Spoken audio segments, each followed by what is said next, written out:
तुलसीदास जी महाराज ने रामचरितमानस लिखी। उसका महात्म जहाँ तक हम नहीं समझ पाएंगे तब तक जीवन के अंदर परिवर्तन नहीं आने वाला।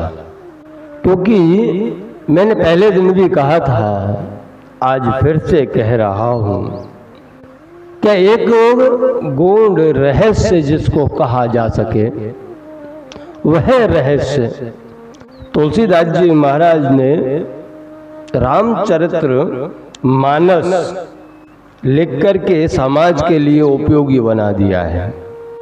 अब इसमें कहने को तो ऐसा कहा जाता है कि महापुरुष ये कहते हैं कि तुलसीदास जी का पूर्व जन्म जो था वो वाल्मीकि जी का था, और हनुमान जी जब छोटे से थे, क्योंकि संस्कार वाली बात आती है, जब जब आएगी बात तब तब वही बात आएगी, तुम तुम्हारे बच्चों को क्या सिखा रहे हो।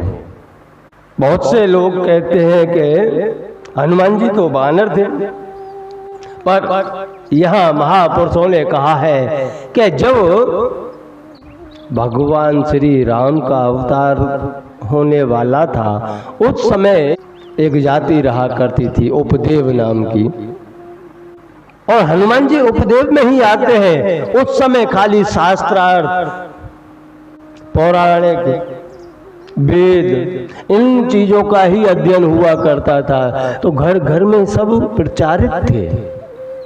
और जब माँ अंजना हनुमान जी को झूले में झुलाती तो उनको, जैसे कहते ना, हमारे बालपन में उनको जो सिखाया जाए वही सीख करके तैयार होते हैं, तो माता अंजना हनुमान जी को प्रभु श्री राम जी की कथाएं सुनाया करती थी। और जैसी जैसी कथाएं होती तो माता अंजना हनुमान जी से कहती कि बेटा हनुमान, इस बार, क्योंकि कल्प कल्प प्रभु ले ही अवतारा, कि हर कल्प में प्रभु रामचंद्र जी अवतार लेते हैं और उनकी सेवा में हनुमान रहता है। इस कल्प में भी प्रभु श्री राम जी अवतार लेंगे और उनकी सेवा में हनुमान, मेरा लाल, तुम उनकी सेवा करोगे ना, तुम ही उनके हनुमान बनोगे ना। तो हनुमान जी तब हाँ किया करते थे। और जब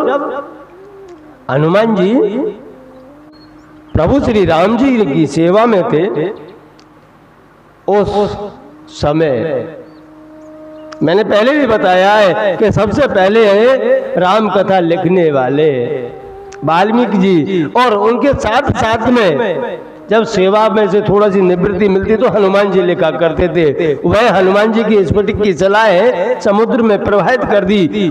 तुलसीदास जी का जन्म वाल्मीकि जी का ही था, ये कथा मैं कह चुका हूँ। फिर भी मैं इतना ही कहूंगा कि प्रभु श्री राम जी का जो जीवन में एक बार नाम ले ले उसके सारे कष्ट दूर हो जाते हैं, क्योंकि राम जी का चरित्र ही ऐसा है। तुलसीदास जी ने पहले ही श्लोक में लिखा है कि चरितम रघुनाथस्य शतकोटि विप्रविस्तरम एक एक मक्षरम पूषाम महापातक नाशनम, कि आपके जीवन का एक शब्द अगर हृदय से निकल गया, राम, राम शब्द जो हृदय में से एक बार निकल जाए तो आपके पातक, पातक माने पाप, और पाप तो दूर की बात है। यहाँ तुलसीदास जी महाराज कहते हैं कि प्रभु श्री राम जी का उच्चारण करना हृदय से, जो एक बार सच्चे हृदय से एक बार उच्चारण हो जाए तो उसके महापाप भी नष्ट हो जाते हैं। यह स्पष्ट लिखा है तुलसीदास जी ने।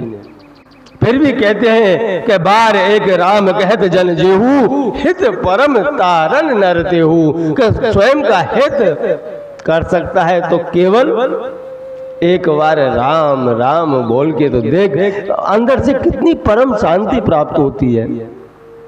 कोई बोले और हम सुने फिर भी आनंद आता है, हम बोले कोई और सुने फिर भी आनंद आता है। ये मेरे राम जी की महिमा है मेरे बाप। अब यहाँ तुलसीदास जी राम कथा का महात्मा हमको समझा रहे हैं। और महात्मा का अर्थ होता है कि किसी चीज के बारे में आपको समझाना।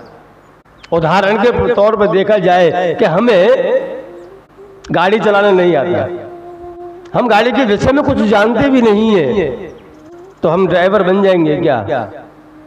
सबसे पहले तो उसकी बेसिक नॉलेज लेनी पड़ेगी। बेसिक नॉलेज मतलब कोई आपको ड्राइवर बताएगा कि इसको गियर कहते हैं, इसको स्टीयरिंग कहते हैं, ये 4 व्हील है, इन 4 व्हीलों को इतनी साइज में चलाना है, तब आपको उसके प्रति एक रस जागृत होगा कि नहीं अब मैं ड्राइवर बन जाऊंगा, अब मैं ड्राइवर बनूंगा। तो तुलसीदास जी महाराज यही महात्मा आपको समझाना चाहते हैं कि जब तक आपको रामायण, रामचरितमानस, प्रभु श्री राम जी की कथा में अनुराग उत्पन्न नहीं होगा, तब तक आपके जीवन में वह परिवर्तन नहीं ला सकती। क्योंकि हमारे जीवन के अंदर हम कोई भी कार्य करने जाएं, सिंपल सी बात है कि हम कोई भी कार्य करने के लिए जाएं, चाहे सत्कर्म हो चाहे कोई और कर्म हो, सबसे पहले हम हमारा स्वार्थ, निजी स्वार्थ तय करते हैं कि इसमें मुझे लाभ क्या होगा। मान के चलिए मैं ये पुरुषार्थ कर देता हूं तो इसमें मेरा क्या लाभ होगा। तो यहाँ तुलसीदास जी महाराज स्पष्ट बताते हैं, अगर राम कथा का तुम श्रवण करते हो या मनन करते हो या फिर वांचते भी हो, पढ़ते भी हो, तो उसका क्या लाभ है कि हो यही राम चरण अनुरागी, कालीमल रहित सुमंगल भागी। कि अगर तुम राम जी के प्रीत को जानते हो, राम जी के बारे में तुम पहचानते हो, तो आपको धीरे धीरे धीरे धीरे राम जी के चरणों में अनुराग उत्पन्न हो जाएगा। और इसमें निजी स्वार्थ तुलसीदास जी महाराज का भी था अपने लिए। वो तो स्वयं कहते हैं स्वांत सुखाए, कि मैंने स्वयं के सुख के लिए ये रामचरितमानस का लेख लिखा है। कारण कि इससे कितने लाभ है आप तुम विचार कीजिए। आपको यह विचार करना है कि इसको करने से क्या लाभ मिलता है।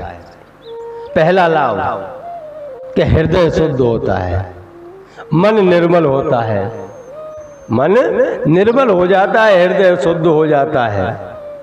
उसमें भी आपको प्रभु श्री राम जी के प्रति एक श्रद्धा जागृत होगी। अगर मैं बाँच करके सुना रहा हूं तो मेरी वाणी भी पवित्र होगी। मन निर्मल होना, वाणी पवित्र होना और हृदय शुद्ध होना, कितना लाभ है अपने लिए रामचरितमानस का पाठ करने से। यहाँ जहाँ हम भी पाठ कराते हैं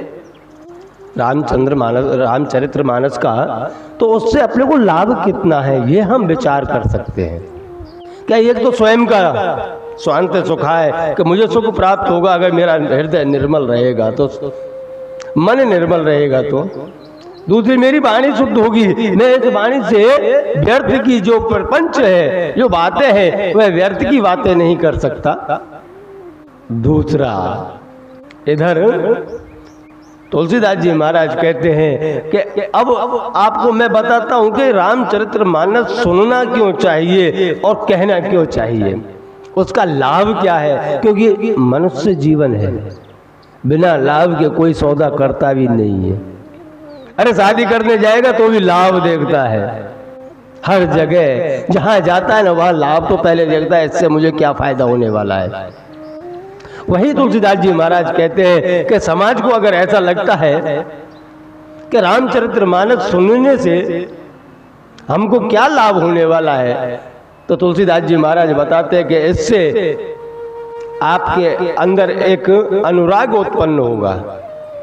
तुलसीदास जी महाराज ने स्पष्ट किया है चौपाई में, जो परलोक यहाँ सुख चाहे हो, परलोक में भी सुख चाहिए और यहाँ भी सुख चाहिए, तो उसके लिए एक ही रास्ता है कि रामचरितमानस का पाठ करना भी चाहिए, सुनना भी चाहिए, अपने से जैसा होता है वैसा करना चाहिए। और उससे क्या है कि श्रद्धा का बीज अब हम जब रोप देते हैं ना, तो उस श्रद्धा का पेड़ इतना बड़ा हो जाता है कि उसके फल जो आते बहुत मिठास वाले आते हैं।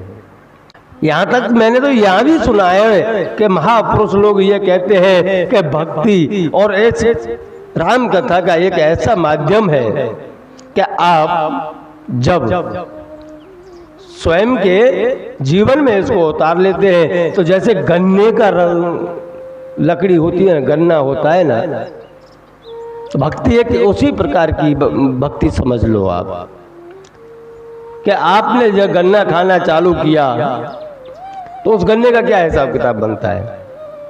आप ऊपर से खाना चालू करते हो, छीलते जाते हो, खाते जाते हो, बहुत मिठास आती जाती है। जैसे जैसे गांठ आती है ना, तो गांठ को तोड़ने में थोड़ी तकलीफ तो पड़ती है, कठिन है, कड़क है, उस गांठ को तोड़ने में अपने को तकलीफ पड़ती है, लेकिन फिर से वही मिठास आती है। ऐसे ही धीरे धीरे धीरे धीरे गन्ना खाते जाते हैं, गांठों को तोड़ते जाते हैं। लास्ट में जब एक गांठ बच जाती है तो यहाँ महापुरुष कहते हैं कि लास्ट की जो एक गांठ बच जाती है, वहां महापुरुष जो भक्ति के अंदर निपुण है, जो आनंद ले रहे हैं, उस गांठ को वह अच्छी सी जमीन में रोप देते हैं। और जब वो जमीन में रोप देते हैं तो उस जमीन में से फिर से नई गांठ, पेड़, गन्ने के पेड़ निकलना चालू हो जाता है। इसी प्रकार जो रामचरितमानस प्रभु श्री राम जी के चरणों में जिन लोगों का अनुराग हो चुका है, प्रेम बढ़ चुका है, वह एक समझ लो कि गन्ने के रस के हिसाब किताब से चल रहे हैं। गन्ने का रस कितना मीठा है, वह मिठास के रस को पीते जा रहे हैं। जगह जगह पे ये सांसारिक दुख जो आते हैं, वह गांठ आती है गन्ने की जैसी, उन सांसारिक दुखों को तोड़ते हुए आगे निकलते जाते हैं। जब लास्ट की एक कली बचती है, उसे वह अच्छी जमीन में लगा देते हैं, तो वहां से नए गन्ने उत्पन्न होते हैं। उसी प्रकार भक्ति में जब हम निपुण होते जाते हैं तो हमारे बच्चों को हम वही संस्कार देते हैं। अब बच्चों को भी देंगे, बच्चे बड़े हो गए तो बच्चों के बच्चों को भी हम वही संस्कार देते जाएंगे, और अपने भक्ति का, श्रद्धा का एक बीज उनके हृदय में अंकुरित करते जाएंगे कि प्रभु के प्रति प्रेम सर्वप्रथम करना चाहिए।